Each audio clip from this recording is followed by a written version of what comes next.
నమస్తే వన్పర్తి ప్రజల్లారా. తెలంగాణ స్టైల్లో మంచి రెస్టారెంట్ చూస్తున్నారా? మన వన్పర్తిలో చలో వచ్చేయండి తెలుగు అరోమా.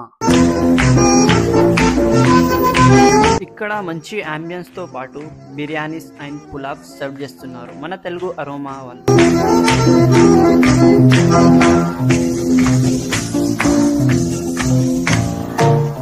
మనమైతే వచ్చి చిట్టి ముత్యాల chicken fry pulao and chicken fry biryani order చేశాను. టేస్ట్ విషయానికి వస్తే చికెన్ తో పులావ్ అండ్ బిర్యానీ అద్రిపోయింది. అసలు తిన్నాక వన్పర్తిలో ఎక్కడ దొరకని ఆ స్వీట్ ఆప్రికాట్ డిలైట్ టేస్ట్ అయితే ఆసమ్ ఉండే. తిన్నాక మస్తు సాటిస్ఫాక్షన్ అనిపించింది. ఇక్కడైతే మెన్యూలో చాలా kinds of veg, non veg pulaos and biryani అవైలబుల్లో ఉన్నాయి. సో లొకేషన్ వచ్చేసి మన రాజీవ్ చౌక్ చౌరస్తా అపోలో ఫార్మసీ పక్కన లొకేట్ అయి ఉంది. సో వచ్చేయండి తెలుగు స్టైల్లో బిర్యానీ ఆస్వాదించడానికి.